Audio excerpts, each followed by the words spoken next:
Hey guys, Rixie here, and today I'm going to be doing a video on Damwon with early game tools. So we're just going to look at a VOD and just talk about how they're able to use the tools that they were able to have in that game. So we're just going to go quickly into it. They have better laners, and what I mean by this is that they have they have laners with better game knowledge, and they're able to take trades or further push their advantages in lane that other players would not be able to just because they have better knowledge on how the lanes work, how trades work, and then lane matchups, dependent on the champions that are picked, how they're able to play out the lane, and then jungle matchup, how they have to play out the jungle matchup, and how if they have a better jungle matchup, how they play it out, and then um, jungle and support, how they play together, how they move on the map, how they impact other lanes. Um, all this is pretty much the tools that you can use in a game to basically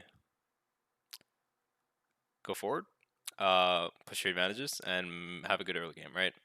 So we're gonna go and get into the VOD. Okay. So what we have here is we have the Rogue versus Damwon Gaming game, and this was in the group stage. We're just gonna look at it real quick. So right now we're just gonna look at the champions. All right, you have jungle advantage, you have top advantage, you have bot advantage. You don't have mid advantage early on, but what we're gonna see here is how the mid advantage actually takes place. Um, Important thing to note: the jungle matchup is very heavily favored in Graves. He also went the Ignite, which is very important. Hecarim just does not want to interact at all with this lane. Um, so what we're going to see here is Lulu gets first access to the wave because basically what... Let's go back. Like, look at what Rogue is doing. They're basically trying to hover for the invade because they're very scared that Damwon can invade, and this is rightfully so. But what occurs from this is basically that Showmaker is able to get Prio in this lane.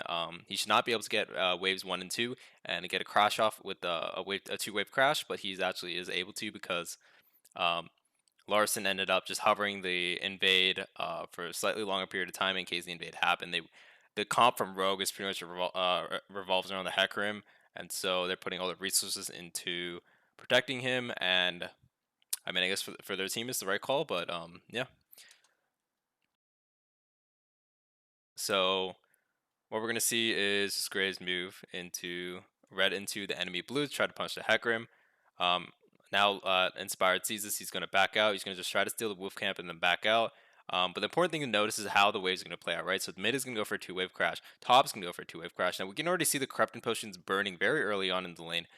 From the top side of the map, they're playing very aggressively trying to trade, and they're seeing the bot side of the map that Damwon is going to go for a 3-wave crash and then back out. Now what a 3-wave crash does is that they're going to 3-wave crash, and then by the time they want to back out, they can go into the river and defend the scuttle here because Graves is going to take over this quadrant, and then he can move into mid, move into the river, and protect the bot scuttle and get it for himself because of the 3-wave crash in the bottom lane.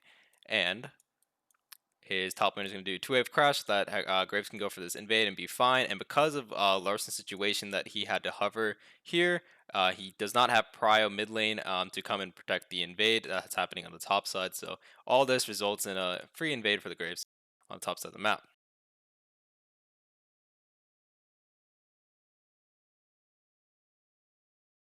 And we see Showmaker, they know he's on the bottom side of the map. We already see top lane trading very aggressively, right? And you can see mid lane as well. So mid lane already has his corrupting potions burned, meaning that Larson's looking to have an early base in this lane. So you can see probably in the next wave or two. I think the next wave actually, he's actually going to go and push that wave and go for an early base, buy an item, come back to lane. Very common. You waste your corrupting potions early, and go for a TP back and get like a Doran's ring or a Dark Seal or boots or whatever it is. Just for some early strength and to get the lane in a optimal state um, when you TP back, because you're gonna crash it and bounce back. It's gonna bounce back in TP, and you also lose no XP. And we see in the top lane. So this is just superior laning I was talking about from Nuguri here. He's actually trading very aggressively with the GP, and GP does not expect that a 2-wave crash is going to lead into a dive, right? Or sorry, this is gonna be a 3-wave crash, right? He doesn't know that 3-wave crash is gonna lead into a dive. But as we see here, um, it actually does, because even if they aren't able to kill the GP here, because he does have flash, he could have flashed the Q maybe. I didn't see. Maybe he was silenced.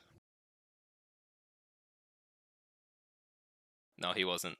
But Even if he gets low HP from that, he's gonna have no corrupting potions, which means he's gonna have to force and use his TP and come back to lane because he doesn't have any corrupting potions anymore because they traded very heavily. So this is just very good trading from Nugri, and better understanding of how he can play his matchup, in order to get a certain advantage and use his jungler, right? Now we're gonna see as I talk about the three-wave crash from the bottom side of the map, and now they're gonna move into the river. Showmaker stays in lane. And Syndra actually crashes as I said. She's gonna go for the early base into a buyback TP. But doesn't matter because we're gonna see the bottom side. They got the three-wave crash out. They're gonna move into the river now. Hecarim is not able to get any of the bot side camps. So what we see is Graves already got all the top side camps, and now he's gonna deny the scuttle on the bot side of the map from the Hecarim. Um, but what will happen is Hecarim will at least get the top side scuttle because his wave top lane is gonna be bouncing back, and his wave mid lane as well. Just TP'd first, so he will always get top side scuttle, but he's going to lose the bot side scuttle, and most importantly, he's not going to be able to have access to the bot side camps. Um, so now we're going to have a jungle advantage that's going to occur now from the Graves. We're going to see this very soon. He's going to build a CS advantage from just this, and he's going to walk back into his top side to protect his Raptors and his top side camp, so the Hecarim cannot get any of that. Right? He's only going to have the 3 camps he got from the bottom side and the scuttle on the top side of the map.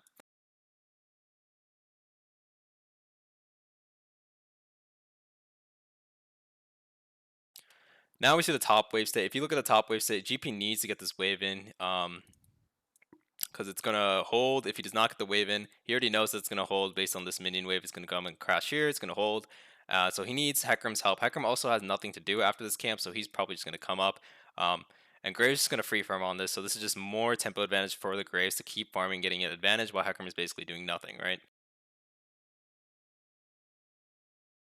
And Nugi's completely fine with this. This is a jungle advantage. So Graves is actually going to move now because he sees Hecarim on the top side of the map into the wolves, get a free wolf camp. And now he's going to try to play for the enemy Raptors. And what I did not say is Showmaker bases here. Even though he knows the wave is going to be stuck here, he does not care because he's going to TP on this minion here. And then TPing on this allows him to get, again, the early buyback and you get the Dark Seal. And you can go for the Raptor camp here. So all these plays are just happening at the same time, right? Very coordinating what they're gonna do. Graves is just gonna be free farm here. Take the Wolves camp now with Sauce TPing the lane and able to get that wave in. Now, ideally, they want to have their bot lane in a pushing state so they can have Pantheon move into the Raptor camp area, but he's not gonna be able to just because of the wave state. But they are able to do something if we see the lane state. Looks like they're pinging. Right. So basically, what they're trying to do here is obviously this is a good wave set for them individually, but if we think about it in terms of the jungler, my eraser's not working. If you think about it in terms of the way of the jungler, right, this wave is going to be held here, meaning that you need to have these two stay in lane so that they are able to crash the wave and they don't end up going to the Raptor camp. That's why they're going to hold the wave here. And do as much as they can to do that. They also have the Pantheon, which just enables them to do this, right, in this superior matchup. They end up making the Callista go to base, and okay, that's canceled the base and stay in lane. But either way, they're not going to be able to go to the Raptor camp because of the decision to hold the wave. And then this is something you see a lot from Damwon. They use Canyon. They just have him come to the mid lane. It doesn't matter about the XP. Mid lane does not matter this much at this Worlds, right? You're playing for jungle. That's all that matters. Jungle, jungle, jungle, right? You go through mid, you get faster access to the map if you just walk through mid, right? It's just the easiest way to get it mathematically across the map. And then he's able to go and try to access the Raptors. Now, Larson does have low mana, but he still does have a potion which he just popped now, so he actually will have mana to contest this. And they actually had a Hawkeye, and they actually saw Hecarim was going to be here, so they decided to concede. And it's something from Damwon that we see a lot. Damwon is just very patient. They don't take bad fights, right? They know, okay, this is int. We cannot go for this. We're just going to back out, and it's fine, right? We still have the advantage. We're not going to throw it, right? We already see the 10 CS advantage for the Graves. Actually, 6 after this camp, right? But yeah, now we're gonna see basically after that what happened bot lane that I talked about. They're gonna be able to slow push and crash a wave, which is gonna give actually Barrel a window to get a roam timer. So he's just gonna leave lane, and they actually force the enemy bot lane to back out. This is, I mean, they have a good matchup, so this is things they're able to do. Barrel Pantheon, very good as well. And now he's going to move into Fog. So what I see by this is he's going to come mid and he can probably possibly pressure the mid laner off the wave. That's good for Showmaker. They're using the support to help. While Graves is going to be free farming, right? So right now they have no idea where Graves is. They might be scared of a possible invade, so they're scared. But that's not too much very important. What's going to be important is what is Damwon thinking about right now? Because right now you look at the map and you're like, okay, nothing's happening. Showmaker just based. They just got the waves in bot. What are they planning? What is Damwon thinking? Is this where the early game stops? Is this where they stop their dominance? No. What do they think about now? They're thinking about, okay, we can now go and start thinking about the blue buff that's going to spawn at 720 because they got it at about 220, and that's the time that they're going to now play for. Another thing is how smart are Damwon's laners, right? How do they utilize Fog of War, and which is what we're going to see here. So look at the top wave state, and this is just Nuguri being very smart. He's going to act like they're going to actually set up for a dive on the top side of the map. Now this is going to cause Hecarim and Taric to base and actually go and run to the top side of the map to defend. They also think that because Pantheon is missing, because they don't know where Graves is, that actually they can be heading for topside not only for the GP, but also for the camp's topside. So they want to go and defend that, so they're going to send Hecarim top as well. The thing about this is that basically Damwon is not going to do that, right? They don't care about that. Great, Canyon does not care. He needs the base, right? He has not yet base, but they have no idea on Rogue's side. So he's just going to get a free base off, right? And he's going to basically, when you base, you lose tempo, right? But necessarily, they're not going to be losing tempo because Rogue is running to a play that is not even going to happen, right? But the thing is happening because of how Nuguri is playing, how he's utilizing Fog of War, how he's acting with his wave state, how he's building a wave and trading aggressively, right? All these things very important and why Dom was such a great early game team, right? And now we're gonna see like Canyon's just gonna go get his camps on the top side of the map, and then he can go and get I think he can just get his top side camps and then go play for maybe another camp on the top side, or he can walk um into river. Yeah, he's just gonna get top side camps. But what's important here actually is not about Canyon, right? Canyon's just gonna free farm, right? That's fine. And Rogue pretty much are gonna back it, right? Now, as I said, right, Rogue are just coming to defend nothing. They're coming to defend nothing. But what's important is, so here, yeah, they think, okay, Ash actually Hawkeye, and so now Rogue is thinking, okay, we got Hawkeye. They will no longer go for the dive, so Pantheon and Graves are somewhere in this area. That's what they're thinking. But Barrel actually was just resetting and going into the mid side of the map. And now what we're going to see by this is Hansama actually thinks he's in a 1v2 scenario, 1v1 scenario, right, with the Ashe. And now we're going to see Pantheon actually decide, okay, they have no clue where I am. I can actually just move into bot. We see Hansama playing aggressively. It means that, okay, Hansama is actually thinks that there is no one there, right? So he's going to move into the bot, and Canyon's going to be free from on the top side. They have no clue where he is right now. We're going to see this. Hansama's just going to go and face check, and this is great, right? Because now they're going to have, they're able to, gonna be able to get the wave in bot whenever they want. They can also leave Ashe 1v2 if they want, and now we see Canyon, or sorry, we see Barrel moving into the mid side of the map. He's just slightly hovering so that Showmaker can play a bit more aggressive, right? Now, as I talked about, right, they want to play for the blue buff, so Barrel coming to hover, Barrel getting that play off bot, right? He chunks the Callista, he now walks into Fog, gets a small window, and now Showmaker starts playing a bit more aggressive on the mid side of the map so he can get the wave in.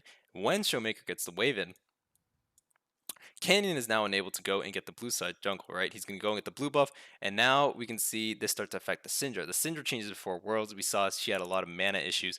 You have to manage your mana a lot better. The blue buff is very important for her even more now. And so these factors are now just going to be snowballing.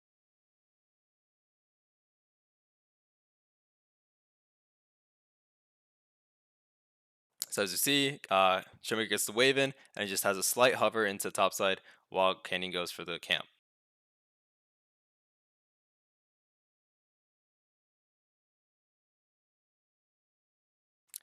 Now it's going to be about 8 minutes, and now Canyon's going to decide, okay, we're going to go for the Rift Herald, right?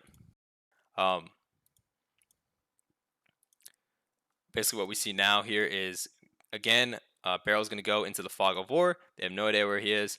He somewhere in the bot side of the map, and he can be hovering bot, or he can be he can be mid lane. And now he's gonna go and pressure the mid lane. He doesn't really have to do anything here. But basically, what does the blue buff take do, right? Look at Syndra's mana. Syndra has a base now, right? She has to take a base. She has no mana, and it's also gonna have a free base now for himself. Or he can make a play on the map. So what this does is, because Syndra has the base, or because she has no mana, even if she decides to stay, they're gonna get a free Rift Hill, and Graves decides to do this on spawn.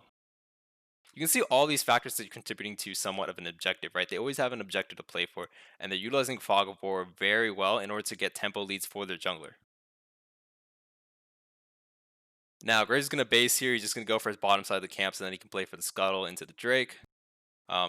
Naturally, now that Cannon has War, you're going to see him being a lot more aggressive and moving to the enemy jungle. He's going to get his camps. He's going to now move in. He's going to have his laners push their waves in, and then he's going to go into the middle side of the map. Where do you see, because of Syndra's issues with her mana management, Sauce is actually completely fine with the Merc Treads. He's not going to have any issues in this lane. He can just step up and push the wave. He's going to have no issues, right? They move in, they get deep vision, and they go for Drake. And the important thing here is actually pre-planning, right?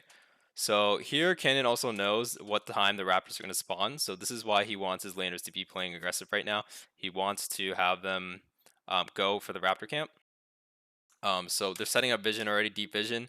They go take another Raptor camp. We already see a 20 CS advantage from Graves, not just from stealing camps, but also just having more time to take his own camps, Teppo, because they basically drove Rogue around the map for nothing, pretty much, with that topside play. And also using just their using Pantheon roams in order to help affect the lanes, and just this continuous snowball of Graves having more and more time to get camps in Hecarim, so Hecarim cannot catch up, and also just taking his camps one by one, slowly and slowly building the snowball, right? And also getting the Drake. Now, Damwon is just such an incredible early game. It's just something I wanted to go over. Incredible laners, the way they lane, how they're able to utilize Fog of War, how they're able to utilize their wave states in order to act like the junglers are, how they know that their teammates are missing for the enemy team so they can act a certain way, like how they utilize all this, and how they understand how to play for jungle altogether. Like, it seems like everyone understands what they can do in order to get more windows for Barrel, more windows for Canyon in order to do certain stuff on the map. And this is just very, very important, and just why Damwon is one of the best, or probably the best early game team I've ever seen. Just their utilization of these tactics are just so core and ingrained into their gameplay. So thank you for watching. It's pretty much what I had to show. Damwon, just amazing early game team. But yeah, give me some feedback if you have any, and that's it. Thank you.